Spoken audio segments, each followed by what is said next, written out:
If you're a fantasy fan, you know by now and are probably tired of how much the genre overly relies on the same handful set of mythologies. Greek gods, Norse sagas, and Arthurian legends dominate the genre, and while they're great and overused for a reason, they've been done a lot. But the world is bursting with underused and underappreciated mythologies. In the last 4 videos of this series, we've journeyed through dozens of overlooked mythologies from all corners of the world, from the icy skies of the Sami to the sun-drenched altars of the Aztecs, from Basque mountain spirits to the ghost roads of the Inuit. Fantasy is global, and its roots run deeper than dragons and elves. Today we're adding 5 new underused mythologies to our world building toolkit. We're gonna go from the ancestor spirits of the Caribbean Taino to the dreamlike of Aboriginal Australia, to the sacred winds of Borneo's Duzum people. These mythologies, they offer rich spiritual systems, powerful deities, and stories shaped by land, legacy, and transformation. If you're new here, you don't have to watch the other 4 videos first, but I highly recommend checking them out afterwards. As always, pronunciation tips are always welcome in the comments, and let's get to it.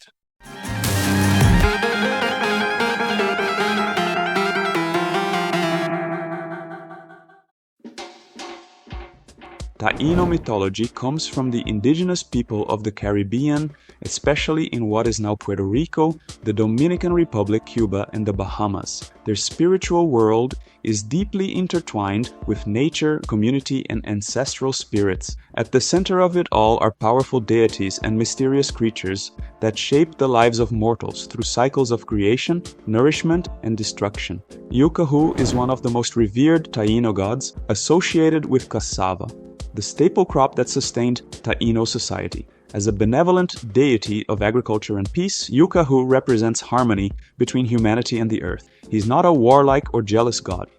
He's a provider, a quiet guardian whose blessings keep communities thriving. Atabe, Yukahu's mother, is the goddess of freshwater, fertility, and the moon. She's a complex and sacred figure, embodying both the nurturing force of motherhood and the mysterious cyclical nature of life itself. As the bringer of rain and life, Atabe also governs childbirth and feminine power, standing as a divine protector of women and nature. Guabanchex stands in sharp contrast. She is the goddess of chaos, wind, and hurricanes. As the personification of destructive weather, Guabanchex punishes imbalance and disrespect with violent storms. Her swirling wrath was feared across the islands, and her arrival meant disaster unless appeased. She's not evil, but she's a force of nature that demands humility. Taino mythology also features terrifying and symbolic spirits. Maboya are malevolent entities of the night, often seen as ghosts or forest spirits who haunt the living. They cause sickness, madness, or misfortune, and are best avoided or repelled with ritual offerings. They embody the fear of the unknown and the consequences of spiritual neglect. Another important figure is the Opia, ancestral spirits that walk the line between protection and vengeance. While some Opia guard families or sacred places, others may return to the world of the living to settle scores or remind the living of promises broken. They're tied to ancestral memory, and their presence reinforces the belief that the dead are never truly gone. Aboriginal Australian mythology, often called the Dreamtime or Dreaming, is not just a set of stories. It's a living spiritual framework that explains the creation of the world and humanity's place within it. These myths describe how ancestral beings shaped the land, established laws, and left behind their presence in rivers, rocks, and stars. It's a mythology inseparable from geography, identity, and moral balance. One of the most iconic figures is the rainbow serpent, found in various forms across many Aboriginal cultures. This great ancestral being carved valleys and rivers into the land, and is often associated with both creation and destruction. The rainbow serpent controls rain, fertility, and the cycle of life, but when angered, it can bring floods and devastation. It's a symbol of sacred power, both nurturing and dangerous. Another important deity is Baiame, often referred to as the Sky Father. He's seen as a creator, god, and lawgiver, responsible for shaping the land, instituting moral codes, and watching over human behavior. In some regions, he is also the guardian of sacred initiation ceremonies, showing that leadership and wisdom are tied to personal transformation and spiritual growth. Then there's Daramulum, the son of Bayame and a spirit figure associated with the moon and forests. He is the intermediary between the sky world and the earth, often invoked by shamans and present during initiation rituals. His voice was said to echo through sacred trees and ceremonial instruments, and his presence connects the human world to the divine through sound and silence. Aboriginal lore is also filled with spirit beings that embody the boundaries between life and death, land and sky. Yacht, for instance, are water spirits often compared to mermaids. They appear as beautiful women with fish-like tails and dwell in freshwater pools and billabongs. They can be nurturing or deadly, and they're deeply tied to sacred women's places and fertility. Then there are the Mimis, delicate spirits of the Arnhem Land region. These beings live in rock crevices and are credited with teaching humans how to hunt, cook, and use fire. They are thin as reeds and so light they can be blown away by strong winds. Mimis are generally kind, but they exist just outside the human world, reminding us that knowledge often comes from hidden, otherworldly sources. So if you're building a world shaped by nature, memory, and the unseen forces beneath the land, Aboriginal mythology gives you tools, unlike anything else. These stories are about listening to the land, respecting the old ways, and understanding that creation is ongoing. Before we move on to talk about Indonesian mythology, I'd ask you to leave a like and comment if you enjoyed the video so far. As I always say, every resource on the channel is completely free, including our Discord server, Loregeist Tavern. Link to that in the video description below, by the way. So the best way to support us is by just helping us appease the algorithm gods. But now let's move on with the video. In the highlands and rainforests of Borneo, the Dusun and Kadazan Dusun peoples preserve a spiritual tradition deeply tied to agriculture, sacrifice, and ancestral harmony.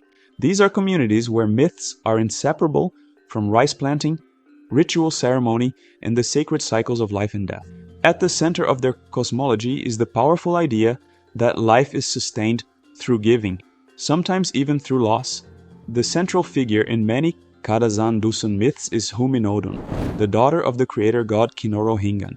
When a great famine strikes, Huminodun willingly sacrifices herself to restore fertility to the land. From her buried body, crops begin to grow. Her spirit becomes one with the rice, forever bound to the sustenance of her people. She is a goddess of rebirth, sacrifice, and sacred nourishment. Above her stands Kinorohingan, the supreme creator. He is the origin of all things, but remains distant, guiding the universe through balance and order rather than direct intervention. He represents the cosmos itself, setting the cycle of life into motion and trusting the spirits and humans below to maintain harmony through ritual and respect.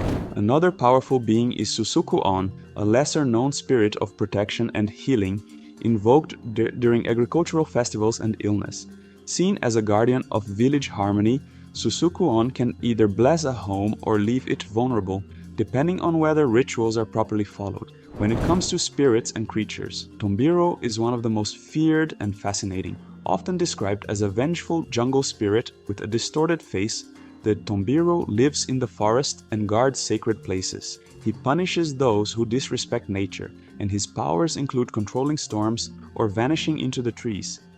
Another spirit is the Tonduo, a type of forest-dwelling entity that serves as both trickster and teacher.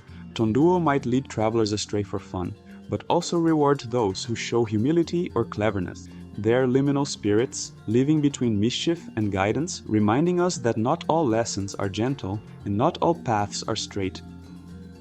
There's something incredibly moving about the mythology of the Dusun people. It's quiet, humble, and deeply rooted in the value of sacrifice. Huminodun's story alone is enough to build a whole world around. It's not about grand battles or flashy powers. It's about growing from the earth, honoring your ancestors, and giving back more than you take. In the open savannas and volcanic highlands of Kenya and northern Tanzania, the Maasai and Kalenjin peoples have long upheld a spiritual worldview centered around nature, cattle, and divine balance. Their myths aren't written down.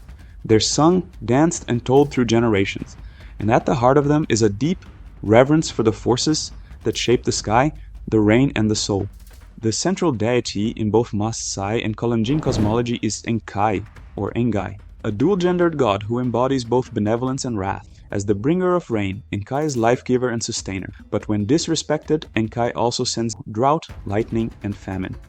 Enkai is often envisioned as living atop Oldoinyo Lengai, the sacred mountain of God, watching over the people and judging their action. Among the Kalenjin, another important spiritual figure is Sheptelel, a maiden who sacrificed herself to save her people from drought. In some versions of the myth, she prays to the gods on a mountaintop until the rains return. She becomes a symbol of purity, divine intercession, and the power of women in mythic storytelling. The Laibon are not deities, but they are indispensable spiritual leaders. They serve as seers, prophets, and mediators between the divine and human world. Laibons can interpret dreams, cast blessings, and even heal spiritual sickness. As for mythological creatures, the Maasai and Kalenjin speak of the Ilmuran ghost, a restless spirit of a warrior who died without completing his rites of passage. These spirits are said to roam the savannah at night, searching for fulfillment or revenge. Sometimes they appear as glowing eyes in the dark, other times as whispering winds that unsettle cattle.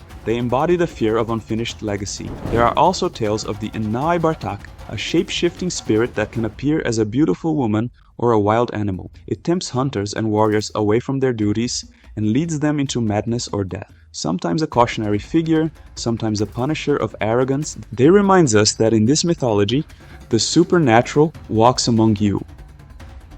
What I love about these myths is how grounded they are. The gods live in the mountains, speak through rain, and walk in dreams. The divine is less of an abstract force and more part of daily life. If you're building a world of prophecy, legacy, and nature-bound magic, the stories of the Maasai and Kalenjin offer a powerful foundation and a reminder that sometimes the quietest mythologies carry the loudest truths.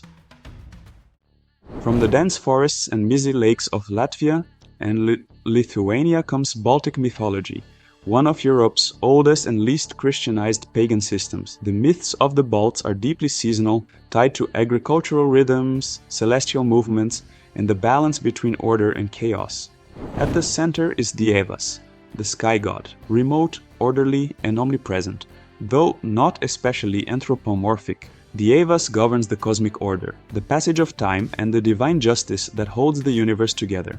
He is more of a force than a character, representing the structured laws of nature and society. Then we have Laima, the goddess of fate, childbirth, and fortune. Associated with the linden tree, Laima appears during births, weddings, and other transitional moments, silently shaping a person's future. Her presence is both comforting and terrifying, as even the gods are said to follow the fate she spins. One of the most powerful and popular deities is Perkunas, the thunder god. Like a Baltic version of Thor or Zeus, Perkunas hurls lightning bolts, rides in a fiery chariot, and battles serpents or underworld beings to maintain cosmic balance. He's fierce, just, and often invoked to protect crops and homes from evil spirits and chaos.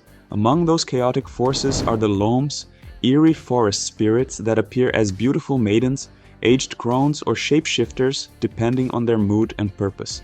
They weave at night, bless the kind, but punish cruelty or disrespect. Sometimes they abduct children or wanderers, other times they give forgotten wisdom to those who prove worthy.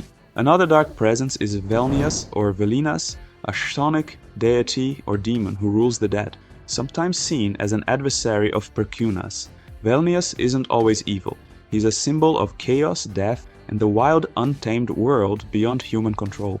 He appears in myths as a clever trickster, a shadowy figure in the woods, or a shepherd of lost souls.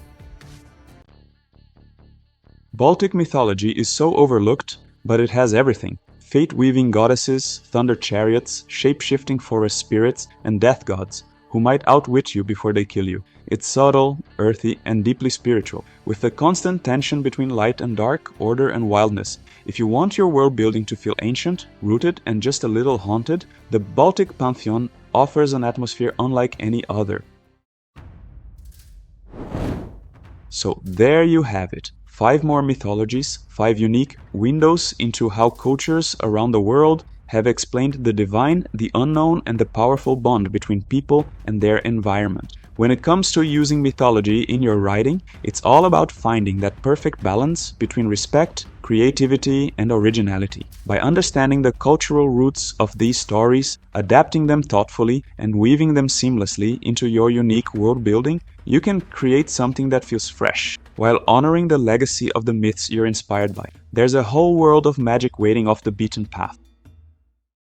And that's it for the video today. Obviously, we could spend hours talking about each of these myths, and there are so many other mythologies to talk about. But the idea here was just to serve as a starting point and inspiration, of course. Hopefully, this video gave you some inspiration and fresh ideas for your world building and storytelling projects. So let me know in the comments which myths were more intriguing to you this time around.